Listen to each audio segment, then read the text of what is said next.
Hello everyone and welcome to this game of Mansions of Madness. I've decided to make these videos mainly for two reasons. One of them is because since I'm far from my friends and I can't physically play with them, I decided to make these videos so I can post them on YouTube and then they reply me the next actions and we are going to play like this. The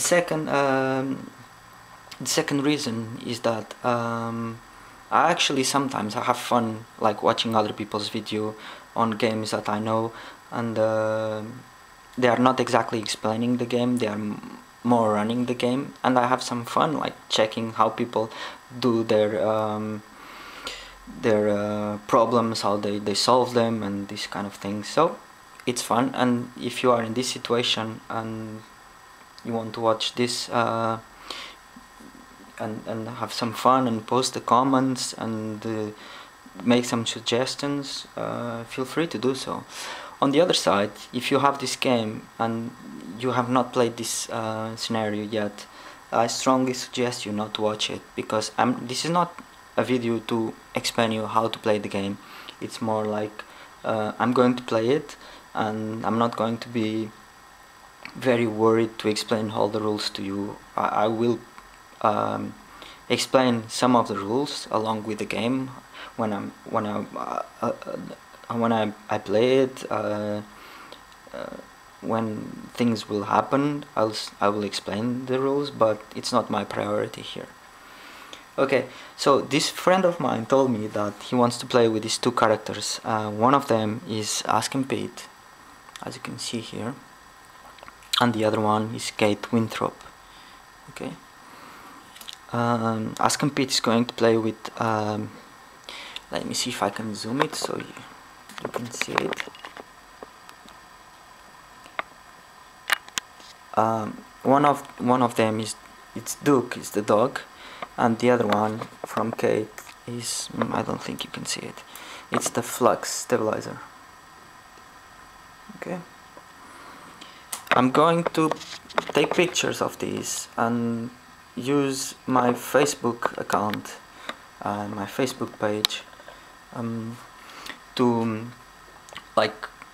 to get some pictures, like the cards that the player gets, the scenario, the story itself. I will take some pictures and post over there so it makes easier for people to follow it. Another thing that I would like to show you is like it's on this side here. I have, this is the piles, the mythos and the trauma. This is going to be the events. These are the objective. This is my starting items. I start with one thread and one mythos card, and these are the keeper cards here.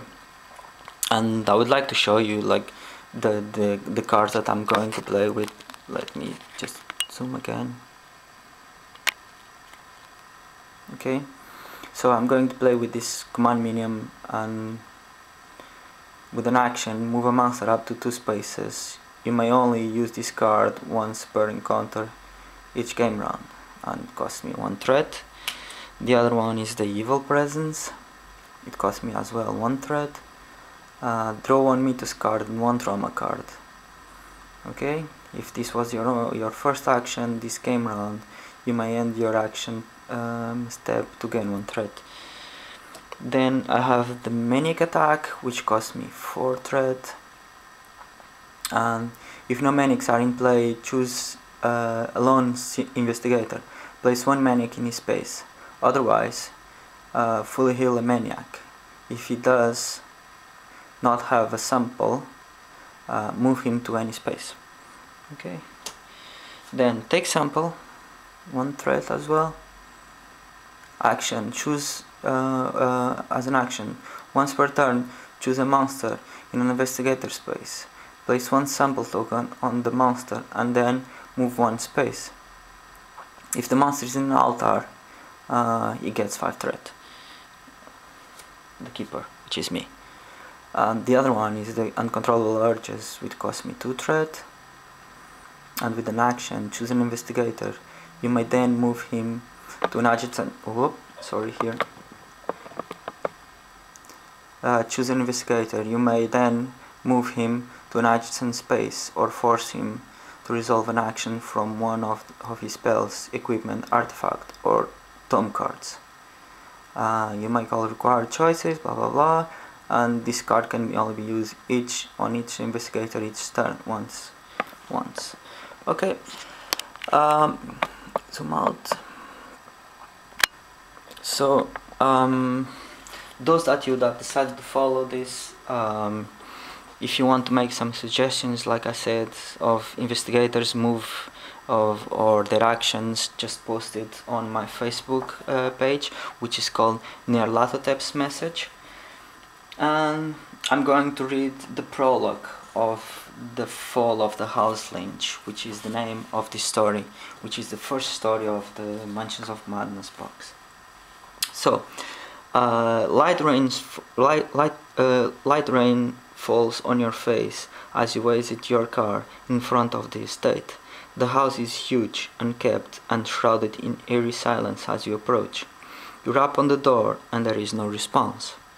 A moment later, the door creaks open of its own accord, and you enter the foyer of the enormous mansion. As you set foot in the vacant home, you notice the faint smell of burned food. Perhaps someone forgot to turn off the stove. Okay? So now I'm waiting for my friend